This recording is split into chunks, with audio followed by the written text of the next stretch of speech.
Bismillahirrahmanirrahim. Assalamualaikum warahmatullahi wabarakatuh.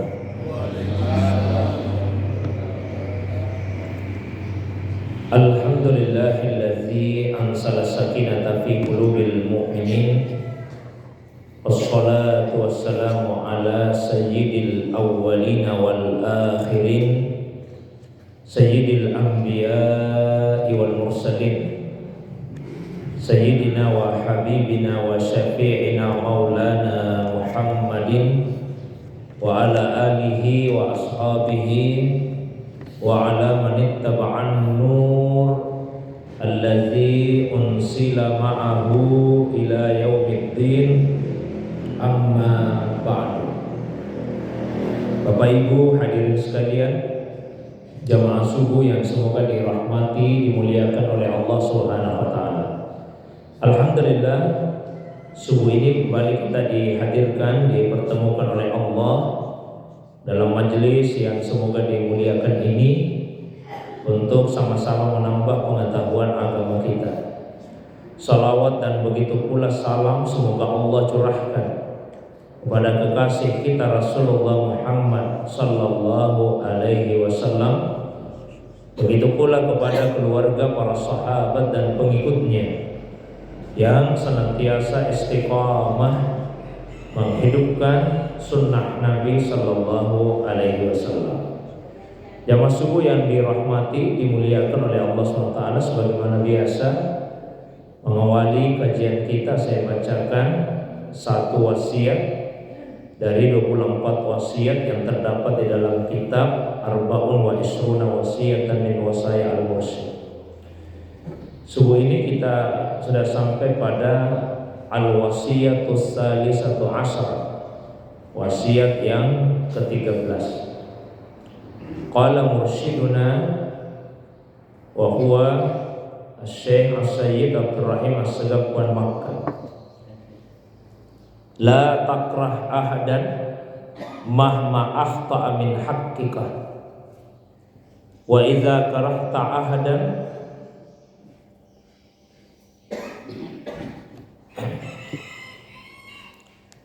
fala tamla qalbaka bil karahati wafra nasiban min qalbika lil hub, padawamul hali minal muhal, qad yasbahu rajulu mu'minan wa yamsi kafiran wa qad yumsi rajulu mu'minan wa yasbahu kafiran.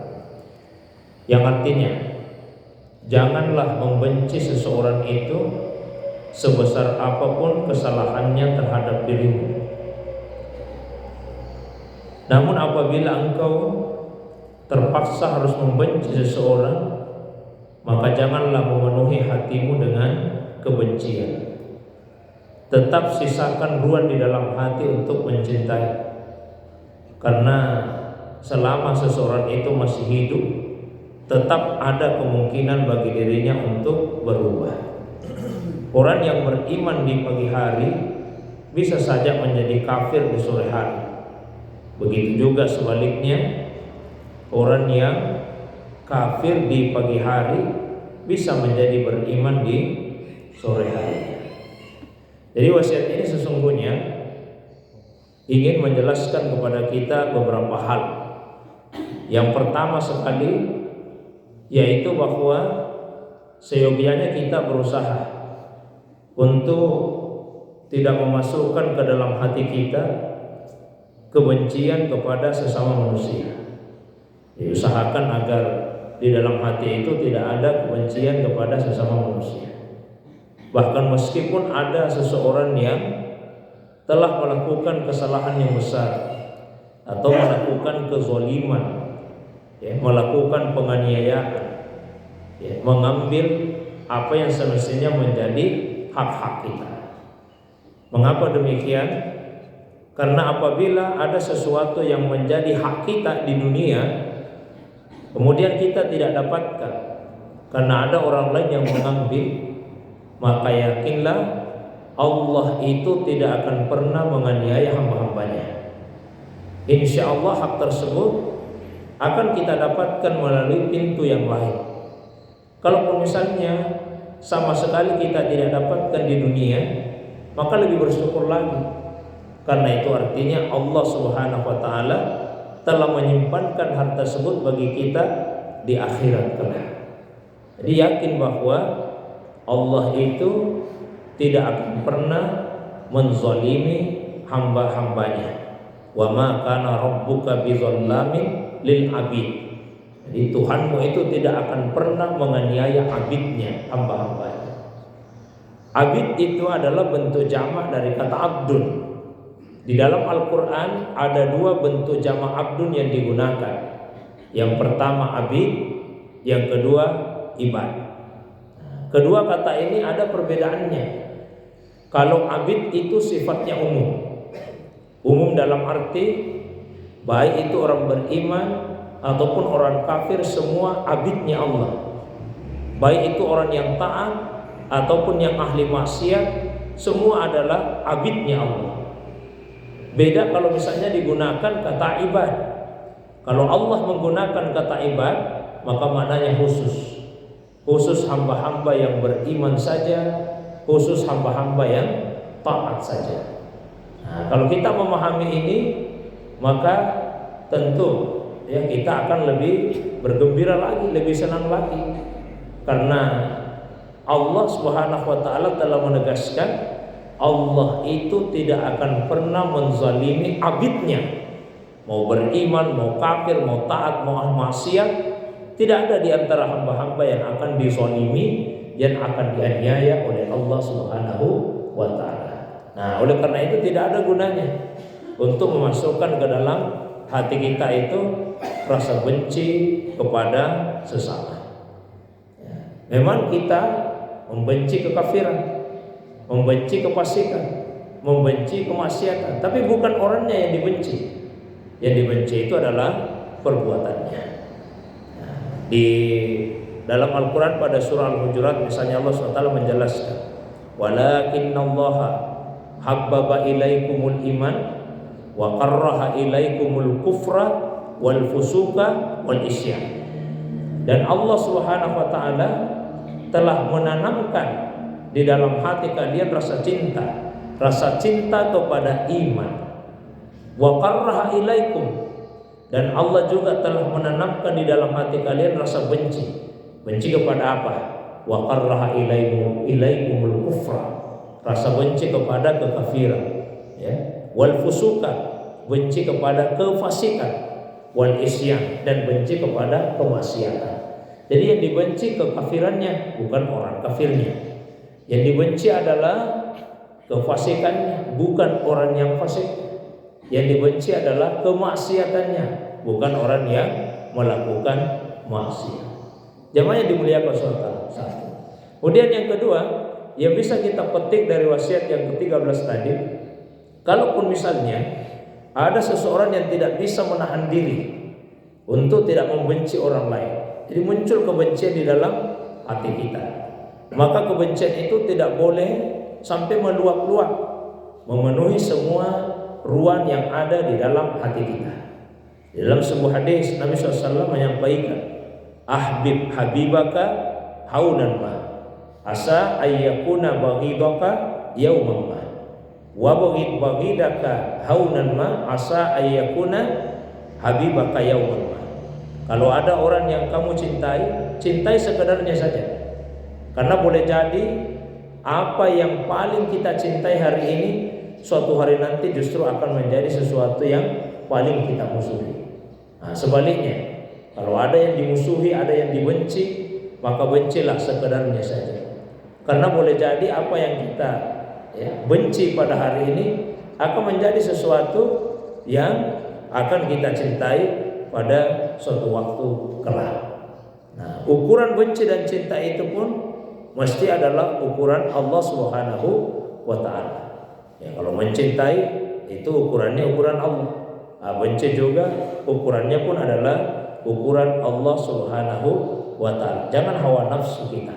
Jangan hawa nafsu. Karena kalau hawa nafsu seringkali salah dalam mencintai atau membenci sesuatu.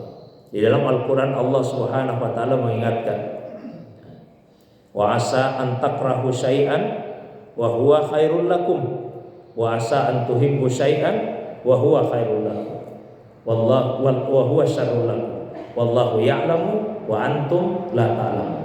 Boleh jadi ada sesuatu kalian tidak suka, tapi apa yang kalian tidak suka itulah yang baik bagimu. Dan sebaliknya, boleh jadi ada sesuatu yang kalian sukai, tapi justru apa yang kalian sukai itulah yang buruk dalam kehidupan. Lalu Allah tutup dengan satu kesimpulan, wallahu ya'lamu wa antum la ta'lamun. Allah itulah yang mengetahui segala-galanya, sementara kalian tidak mengetahui apa-apa. Nah, ini adalah pondasi dasar. Karena kalau hati itu masih dipenuhi rasa benci kepada sesama, susah kita untuk taqarrub ila Allah, susah untuk mendekatkan diri kepada Allah Subhanahu wa taala. Apalagi sampai usul, ingin sampai kepada Allah Subhanahu wa taala. Jadi bersihkan di dalam hati itu kebencian, permusuhan, rasa dendam kepada sesama kita.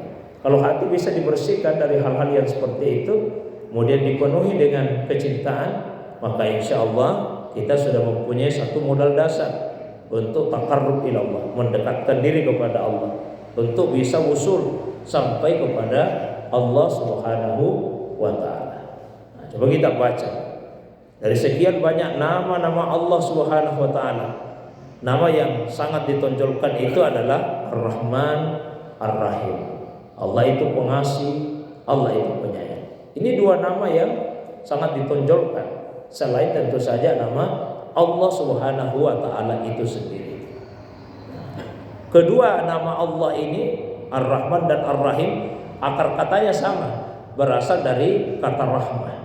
Meskipun kemudian ulama beda pendapat, apa sih bedanya antara Ar-Rahman yang maha pengasih dengan Ar-Rahim yang maha penyayang itu?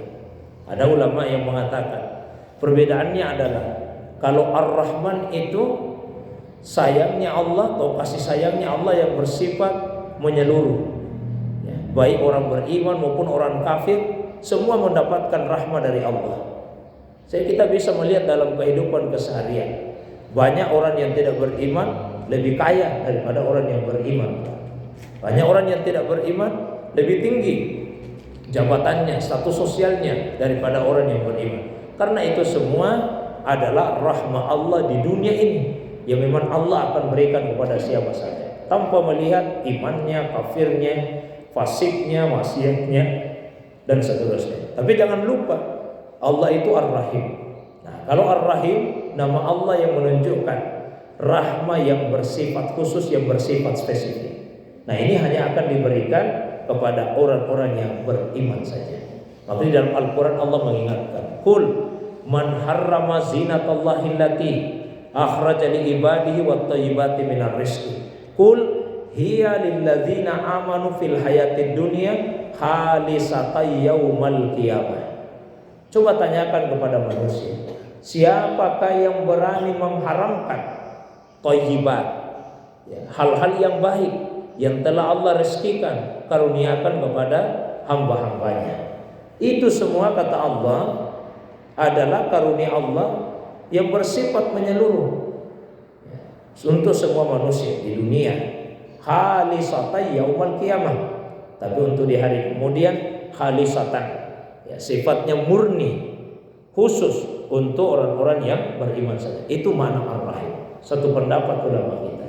Ada juga ulama yang berpendapat bedanya antara Ar-Rahman dengan Ar-Rahim itu, kalau Ar-Rahman adalah rahmanya Allah yang terwujud secara aktual, sementara Ar-Rahim adalah rahmanya Allah yang bersifat potensial. Apa maksudnya Pak?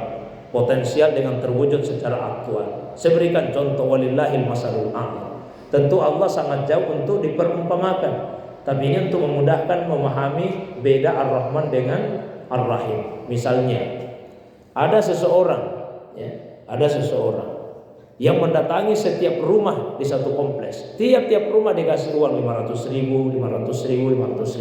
Setiap penghuni rumah dikasih 500 ribu.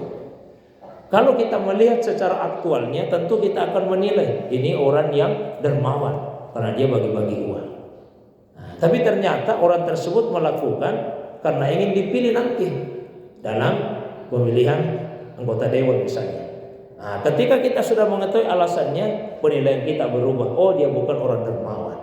Memang dermawan kelihatannya secara aktual, tapi secara potensial dia bukan orang yang dermawan. Sebaliknya, Pak, katakanlah ada seorang anak muda yang berkendara, tiba di perempatan jalan, menyala lampu merah, dihentikan kendaraannya. Datanglah peminta-minta pengemis, tapi dia tidak memberi. Kalau kita melihat secara aktualnya, mungkin kita akan mengatakan, oh itu anak muda yang kikir, masa dia tidak kasih sama sekali kepada pengemis. Tapi ternyata kemudian ditelusuri, ternyata di dalam hatinya anak muda itu ingin sekali memberi. Cuma sayangnya pada saat itu dia lupa bawa uang, Pak. Nah, setelah mengetahui alasannya, tentu penilaian awal yang mengatakan dia adalah orang yang kikir itu akan hilang. Oh, ini orang yang dermawan. Jadi kadang-kadang antara potensial dengan aktual itu berbeda. Atau misalnya contoh yang lain, ada seseorang yang membantu panti asuhan, dia rutin menyantuni itu setiap bulan, dan itu dia lakukan karena sifat di dalam hatinya memang menyukai itu. Berarti dia dermawan secara potensial dan aktual. Nah, Allah itu mempunyai sifat rahmah di dalam dirinya, itulah Ar-Rahim. Dan rahmanya Allah terwujud secara aktual. Rahmah itu diberikan kepada manusia, rahmah itu diberikan kepada makhluknya. Itulah Ar-Rahman. Jamaah yang dimuliakan oleh Allah Subhanahu wa ta'ala. Kemudian yang berikutnya, di dalam wasiat tadi kita diingatkan bahwa keadaan manusia itu dengan mudah bisa berubah. Mudah sekali keadaan kita ini berubah. Jadi gambarkan di pagi hari, boleh jadi kita masih beriman, tiba-tiba di sore hari sudah kafir. Atau sebaliknya, di pagi hari masih kafir, alhamdulillah, di sore hari kemudian bisa berubah. Keadaan manusia seperti itu, Pak, bisa berubah. Nah, ini kemudian menjadi satu peringatan bagi kita. Alhamdulillah saat ini kita dapat hidayah iman. Alhamdulillah. Dan itu adalah hidayah yang tertinggi. Mungkin saya pernah sampaikan, hidayah dari Allah itu 4 levelnya. Yang paling rendah namanya hidayah naluri. Dengan naluri misalnya kita bisa tahu ini perut kapan saatnya diisi. Itu naluri yang Allah kirimkan kepada kita. Dikirimi kita rasa lapar. Jadi rasa lapar itu hidayah dari Allah. Kalau ini mata sudah saatnya untuk dipejamkan, Allah kirim hidayah. Dikirimi kita rasa ngantuk. Rasa ngantuk itu hidayah dari Allah. Coba kalau Allah tidak kirimkan rasa lapar, Allah tidak kirimkan rasa ngantuk, kita tidak tahu kapan saatnya perut diisi, kapan saatnya mata ini dipejamkan. Nah, ini hidayah pertama, namanya garisa atau naluri. Kemudian hidayah yang kedua yaitu hidayah berupa hawas, hidayah berupa indera. Kita diberikan pendengaran, penglihatan, penciuman dan seterusnya. Lalu hidayah yang ketiga hidayah berupa akal, dikasih kita akal oleh Allah SWT. Tapi ketiga hidayah ini ada keterbatasannya, maka dikaruniailah kita yang keempat yaitu hidayah iman, hidayah wahyu dari Allah Subhanahu wa ta'ala. Dan ini hidayah yang besar. Tapi tidak ada jaminan bahwa hidayah iman itu akan selamanya kita miliki. Itulah sebabnya diajari kita untuk selalu berdoa, ihdinas siratal mustaqim. Tunjukkanlah kepada kami hidayah, jalan yang lurus. Padahal kita sudah dapat hidayah. Ya, karena itu tadi boleh jadi ada orang sudah dapat hidayah tapi kemudian dia keluar dari hidayah itu. Di awal-awal surah Ali Imran kita juga diajari untuk membaca doa, Rabbana la tusi qulubana ba'da idh hadaitana wa hab lana min ladunka rahmah innaka antal wahhab. Tuhan kami, janganlah Engkau sesatkan, gelincirkan hati-hati kami setelah sebelumnya Engkau memberikan hidayah iman kepada kami, dan karuniakanlah kepada kami rahmat dari sisimu, sesungguhnya Engkau lah yang maha pemberi rahmat. Atau bahkan Bapak Ibu jamaah subuh yang dimuliakan oleh Allah, para ulama kita mengajarkan untuk melazimkan, membiasakan diri membaca doa hifzul iman, doa penjaga iman. Doa ini sangat bagus dibaca antara maghrib dengan isya. Lebih bagus lagi kalau diawali terlebih dahulu dengan melaksanakan salat sunnah awwabin. Ya, salat sunnah 6 rakaat antara maghrib dengan isya. Ada sahabat Nabi namanya Abdullah ibnu Mughaffal. Beliau berkata, "Ra'aitu habibi sallallahu alaihi wasallam yusalli sitta raka'atin ba'dal maghrib." Saya melihat kekasihku Rasulullah melaksanakan salat 6 rakaat antara maghrib dengan isya. Nah, ini namanya salat sunnah awal. Summa qala, setelah itu Nabi bersabda, "Man shalla sitta raka'atin ba'dal maghrib ghufirat khatayahu walau kanat misla subadil bahr." Barang siapa yang melaksanakan salat 6 rakaat setelah maghrib, maka dosa-dosanya diampuni meskipun dosa-dosanya itu sebanyak buih di lautan. Salat sunnah awabin. Setelah selesai salat sunnah 6 rakaat antara maghrib dengan isya, segera kita baca doa hifzul iman, doa penjaga iman, yang bunyinya, Allahumma inni astaudiuka imani fi hayati wa inda mamati wa ba'da mamati fahfazhu alayya innaka ala kulli syai'in qadir. Ya Allah, sesungguhnya saya titipkan imanku kepadamu di sepanjang hidupku, ketika matiku, dan setelah matiku. Maka pelihara titipan imanku itu ya Allah. Sesungguhnya Engkau maha berkuasa atas segala sesuatu. Ini supaya kita sadar bahwa keadaan manusia itu dengan mudah bisa berubah. Alhamdulillah kita masih beriman. Tapi kan banyak Pak, orang yang tadinya beriman kemudian kafir murtad. Nah, di sisi lain, ketika kita melihat ada orang yang belum beriman kepada Allah Subhanahu wa taala,